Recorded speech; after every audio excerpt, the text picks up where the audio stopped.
கன்னட வெறியர்களுக்கு எதிரான இந்த கண்டன ஆர்ப்பாட்டத்தில் தலைமையேற்றிருக்கக்கூடிய அன்பு தோழர் தமிழ் தேசிய பேரியக்கத்தின் மாவட்ட செயலாளர் வைகரை அவர்களே, தலைமை செயற்குழு உறுப்பினர் தோழர் ராஜேந்திரன் அவர்களே, அதுபோல நம்முடைய கூறு ஒன்றிய செயலாளர் தோழர் கண்ணாவன் அவர்களே, தமிழ் தேசிய களத்தின் தலைவர் நம்முடைய அன்பு தோழர் சிறந்த தொடக்க உரை வழங்கிய கலைச்செல்வி அவர்களே, மக்கள் நீதி மையத்தினுடைய மாவட்ட செயலாளர் அன்பு தம்பி சரவணன் அவர்களே, வணிகர் சங்க அமைப்புகளைச் சேர்ந்த பொறுப்பாளர்களே, நண்பர்களே, ஜெயக்குமார் அவர்களே, மற்றும் நம்முடைய இன உணர்வோடு உரிமை உணர்வோடு வந்து கலந்து கொண்டிருக்கும் பெரியோர்களே, நண்பர்களே, தோழர்களே, இளையோரே, இந்த கண்டன ஆர்ப்பாட்டம் என்பது நம்முடைய தமிழ் நடிகர் கட்சியின் தலைவர் மக்கள் நீதிய தலைவர்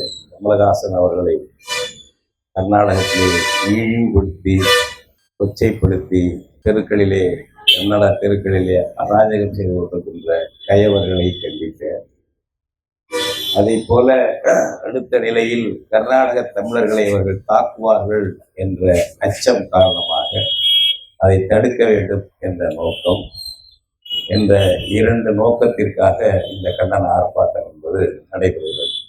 பல்வேறு இடங்களில் நாளையும் நாளை மறுநாளும் தொடர்ந்து நடைபெற இருக்கிறது. தமிழ் தேசிய பேரியக்கம் அதற்கான முன்னெடுப்புகளை செய்து கொண்டிருக்கிறது.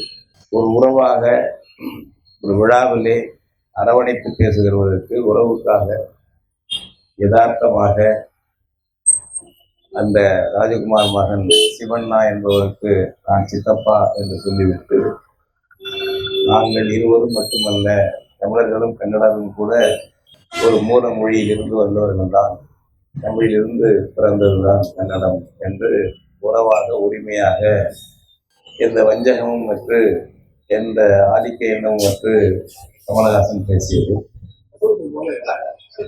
கன்னட இனவெறி கும்பல் தமிழர்களை தாக்கி களியாட்டம் நடத்தி வழக்கப்பட்டு போன கும்பல். இங்கே சொன்னார்கள் 91 நவம்பர் டிசம்பரிலே கர்நாடகம் வாழ் தமிழர்களை இனப்படுகொலை செய்தது என்ன? எதற்காக?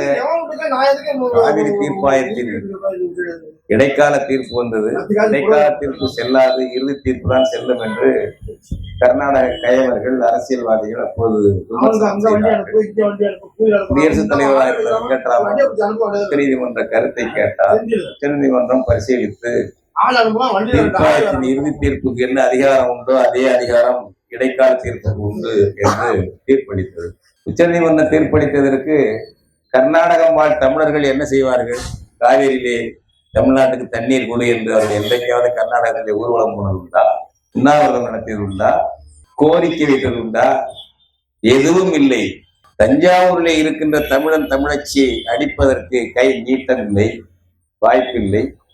எனவே இந்த இரத்த உறவுள்ள தமிழன் தமிழச்சியை அடிக்க வேண்டும், படுகொலை செய்ய வேண்டும் என்று கன்னட கயவர்கள் 91 நவம்பர் டிசம்பர்ல இனப்படுகொலை செய்தார்கள். ஜீனோசைட், இனப்படுகொலை என்று அது வெளியில வரவே இல்லை. ஏனென்றால் தமிழ்நாட்டிலே அதை இனப்படுகொலை என்று உள்ளதை உள்ளபடி சொல்லக்கூடிய, குற்றஞ்சாட்டக்கூடிய அரசியல் தலைமை இல்லை. கன்னடனே என்னுடைய அண்ணன் தம்பி என்று கொஞ்சக்கூடிய திராவிட தலைமை இருக்கிறது.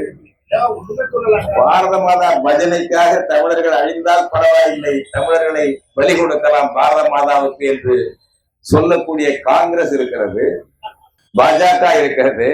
தமிழ் இனத்தின் மீது அக்கறை இல்லாத கட்சிகள், தமிழர்களை வெறும் வாக்காளர்களாக மட்டுமே பார்க்கக்கூடிய கட்சிகள் திமுக, அதிமுக, காங்கிரஸ், பாஜக போன்ற கட்சிகள். ஆனால் கர்நாடகத்தை பாருங்கள், இதே காங்கிரஸ் ஸ்டாலினுடைய பங்காளி, திராவிட பங்காளி, அது மட்டுமல்ல இந்தியா கூட்டணியில உறுப்பு வகிக்கிற நபர் முதலமைச்சராக இருக்கிறார். அவர் என்ன சொல்லுகிறார்? தமிழிலிருந்து கன்னடம் வந்தது என்பது தப்பு, வரலாறு தெரியாதது, கோபம் வரத்தான் செய்யும், தெருவில் இறங்கி செய்யக்கூடாது, கமலஹாசன் பேசியது தவறு, விமர்சிக்கலாம், இதற்காக தெருவில் இறங்கி போராடுவதும் ஒரு இனப்பகையை உண்டாக்குவதும் அவருடைய படத்தை வெளியிடக்கூடாது என்று சொல்வதும் சரியல்ல என்று ஒரு வார்த்தை அந்த சித்தராமையா சொன்னால் நாக்கு சுளுக்கிக் கொள்ளுமா? சித்தராமையாவும் கன்னட வெறியன்.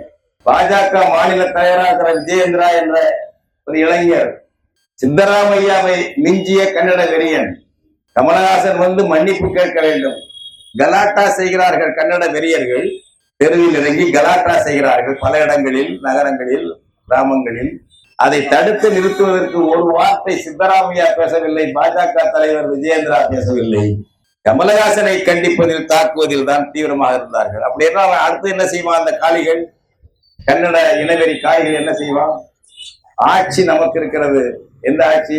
மாநில ஆட்சியும் நமக்கு ஆதரவா இருக்கிறது, இந்திய ஆட்சியும் ஆதரவா இருக்கிறது என்று 91 விட நம்ம துணிச்சலா தமிழர்களை இனப்படுகொலை செய்யலாம் என்று கர்நாடகத்துல இறங்கி படுகொலை செய்வாங்களா மாட்டார்களா? நாங்க என்ன கற்பனையில கப்சா விடுறோம்? அதெல்லாம் இனப்படுகொலை செய்தானா இல்லையா? பெரியமலை கிழங்கு 2 லட்சம் பேர் அகதிகளாக வந்தார்கள், நடந்து வந்தார்கள், பேருந்துகளில் இல்ல, வண்டி எடுத்துக்கொண்டல்ல, காடுகளில் நடந்து கஷ்டப்பட்டு வந்தார்கள். கோபிச்செட்டிப்பாளையத்திலே ஒரு அகதி முகாம், தெற்கே ஒரு அகதி முகாம், தென் மாவட்டங்களிலே அன்றைய முதல்வர் ஜெயலலிதா திறந்தார். அது என்ன பாகிஸ்தானுக்கு இந்தியாவுக்கு போறா? அகதி முகாம் எப்படி திறக்கல இருந்தது இந்தியாவுக்குள்ளேயே, வேற யாருக்கும் நடக்கல. தமிழர்களே, தமிழனுக்கு மட்டும்தான் நடந்திருக்கு. கன்னட வெறியர்கள் நம்மை தாக்கி படுகொலை செய்தார்கள், வீடுகளை சூறையாடினார்கள், தமிழர் வணிக நிறுவனங்களை கொள்ளையடித்தார்கள். எனவே அகதி முகாம் தமிழ்நாட்டிலே கர்நாடகத்திலிருந்து வன்முறையில், படுகொலையில், இனப்படுகொலையில் பாதிக்கப்பட்டு தப்பிக்க வந்தவர்களுக்கு அகதி முகாம் இந்தியாவுக்குள்ளே. யாராவது போய் எட்டி பார்த்தார்களா அந்த வீடுகளை, படுகொலை நடந்த இடங்களை? எல்லாம் வல்ல சர்வாதிகாரியாக நினைத்துக் கொண்டிருந்த ஜெயலலிதா இன்றைக்கு முதலமைச்சர். அவர் ஊரே கர்நாடகம் தான், அந்த அம்மாவுடைய சொந்த நாடு கர்நாடகம் தான். போய் பார்த்தாரா? 10 நாள் கழிச்சு போ, 6 போட்டு 15 நாள் கழிச்சு போ, 1 மாதம் கழிச்சு போ, போகவே இல்லை அந்த பக்கம். பெருமையாக அகதி முகாம் திறந்தேன், பாதுகாத்தேன் என்று சாதனை பட்டியல் வாசித்தார் ஜெயலலிதா. திராவிட தலைவர், தமிழர், தெலுங்கர், கன்னடர், மலையாளிகளுக்கான தலைவர் கருணாநிதி. திராவிட தலைவர், தமிழர் தலைவர் என்று போலியா சொல்லிக் கொள்வார்கள். திராவிட தலைவர், அவருடைய பங்காளிகள் தான் அங்கே கொலை செய்தார் நம்முடைய தமிழர்களை கர்நாடகத்திலே. எதிர்கட்சி தலைவர் போய் பார்த்தாரா கருணாநிதி? அங்கே போகவே இல்லை. நானெல்லாம் அப்படி ஊர்ல இல்லை. நெடுமாறையாவும் நானும் மாவீரர் விழாவுக்காக நவம்பர் மாதமே, நவம்பர் 26 விழாவுக்காக, 27 விழாவுக்காக ஜெர்மன் போய்விட்டோம். ஜெர்மனியில இருந்தோம். ஜனவரி தான் திரும்பி வந்தோம். நான் திரும்பி வந்தேன். போய் பார்க்க கூட இல்லை. ஒரு நாதியத்த இனமாக தமிழ் இனம் இருக்கிறது. அப்ப செஞ்சான். அதுக்கு எதிர்வினை தமிழ்நாட்டில் எது நடந்ததா? எதுவும் இல்லை. நம்ம எதுவும் போராடி கன்னடனை அடிச்சு உதைச்சு அதுக்கு பதிலடி அவன் செஞ்சானா? இல்லை. உச்ச நீதிமன்றம் தீர்ப்பு சொல்லுகிறது. தமிழர்களை அடிக்கிறான், உதைக்கிறான், கொலை பண்றான், இனப்படுகொலை செய்கிறான், பல பேரை படுகொலை பண்ணான். தமிழ்நாடு அரசு கருணாநிதியை கண்டுக்கல. நம்முடைய வழக்கறிஞர் குப்புசாமி, கரூர் வக்கீல் குப்புசாமி, கர்நாடகத்திலே ஒரு தமிழர், ஒரு வழக்கறிஞர், அவர் இறந்தார். 2 பேருமே இறந்தாங்க. அவர் பேர் மறந்து போச்சு. அவர்கள் உச்ச நீதிமன்றத்தில் வழக்கு போட்டார்கள். வழக்கு போட்டு சில வழக்குகளை விசாரிக்க வேண்டும் என்று அவர்கள் சொன்னார்கள். உச்ச நீதிமன்றம் இழப்பீடு இவ்வளவு கொடுக்க வேண்டும் என்று, பல பேருக்கு இழப்பீடு கொடுக்க வேண்டும் என்று உச்ச நீதிமன்றம் சொன்னது. குப்புசாமியும் கர்நாடகத்திலே வாழ்ந்த தமிழர் ஒரு வழக்கறிஞரும் போட்ட வழக்கிலே கருணாநிதியோ தமிழ்நாடு அரசோ எதுவும் கண்டுகொள்ளவே இல்லை. அவன் நாதியத்த இனம் என்று அவன் தெரிஞ்சுக்கிட்டான். 2016 இதே உச்ச நீதிமன்றம் ஒரு அப்பாரட்டஸ் தீர்ப்பு, இடைக்கால தீர்ப்பை, அந்த இந்த இறுதி தீர்ப்பை செயல்படுத்த ஒரு கருவி தேவை. அவங்க சொல்லியிருக்காங்க தீர்ப்புலையே, அது போல நீங்க அமைங்கன்னு சொன்னதுதான் குற்றம். உடனே அடிக்கிறாங்க. KPN தமிழனுடைய பேருந்து, ஆம்னி பஸ்ஸஸ், 100கணக்கான பஸ் அங்க நிக்குது. ஷெட்டுல கொளுத்துறான். பக்கத்துல லாரிகள் நிக்குது, தமிழ்நாட்டு லாரிகள், அதையெல்லாம் கொளுத்துறான். பெங்களூர்ல போன் பண்ணி சாம்பல் ஆயிடுச்சான்னு தெரிஞ்சுக்கிட்டு அப்புறம் தான் போலீஸ் வந்துச்சு, கர்நாடக போலீஸ் அந்த இடத்துக்கு. எவன் மேலையும் வழக்கு கிடையாது, எவனும் தண்டிக்கப்படலை. நடந்து அப்ப நீங்க பாத்துக்கலாம், ஒரு லாரி டிரைவர் அவரை சட்டையெல்லாம் உறிஞ்சு, வேட்டியெல்லாம் உறிஞ்சு, ஒரு 1.5 ரூபாய் நிறுத்தி கும்பிட சொல்லி, காவேரி கர்நாடகம் தான் சொந்தம், தமிழ்நாட்டுக்கு இல்லைன்னு சொல்ல வச்சு வீடியோ எடுத்து போட்டாங்களா இல்லையா? பாத்தீங்களா? எவ்வளவு ஒரு காட்டுமிராண்டிகள் கன்னடர்கள் என்பதற்கு அது எடுத்துக்காட்டு இல்லையா?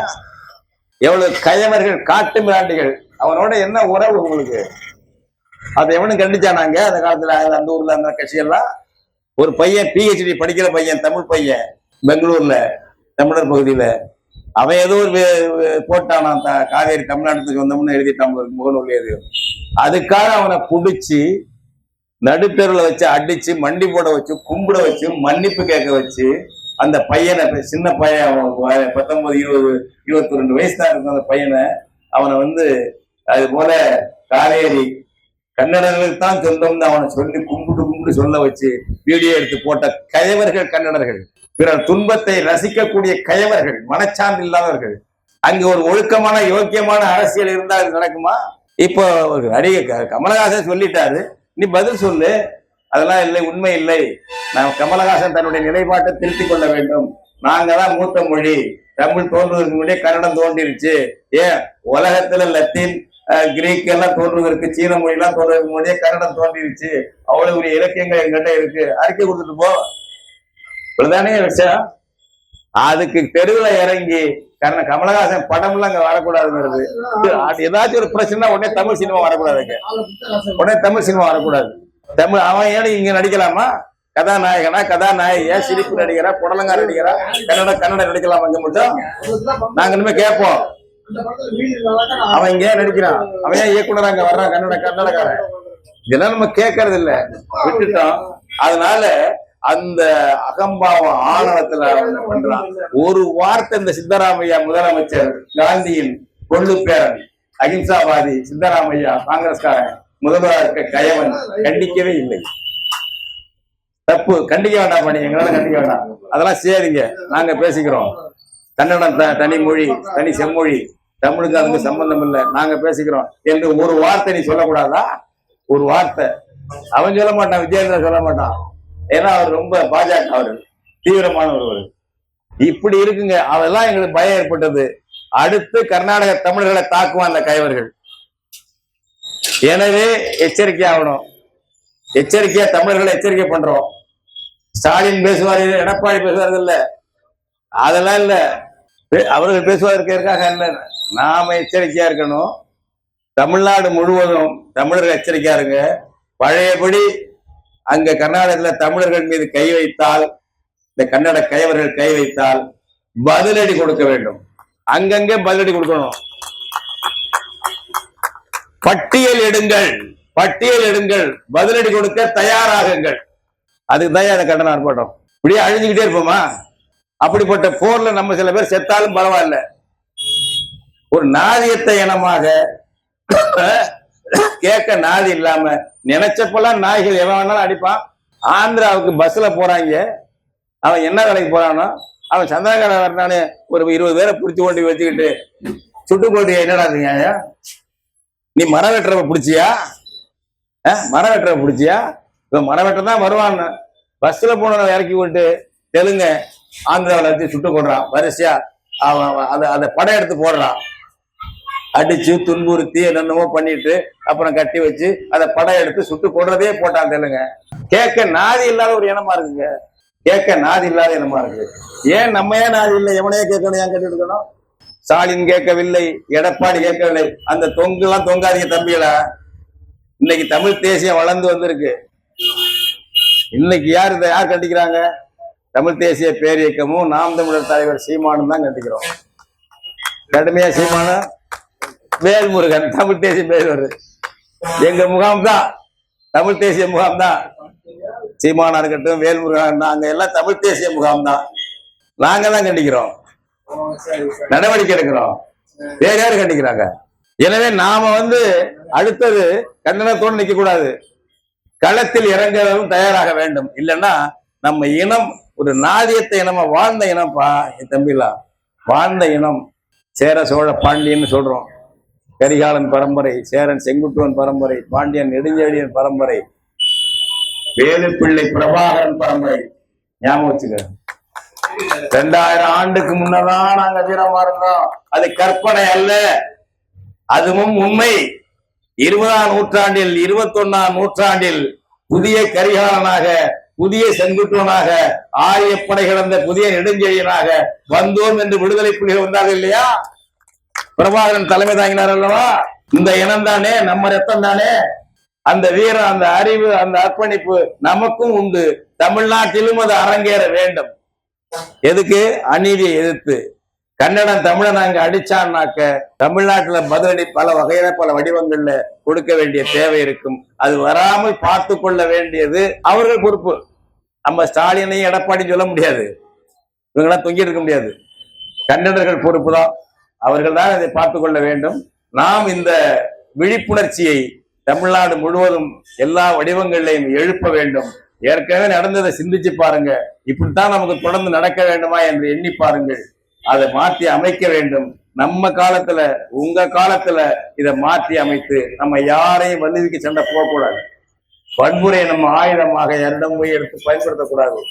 நம் மீது வன்முறை பாய்ச்சப்பட்டால் அதுக்கு பதிலடி கொடுத்து அதை முறியடிக்கக்கூடிய ஆற்றல் நமக்கு வேண்டும். அதுதான் முக்கியம்.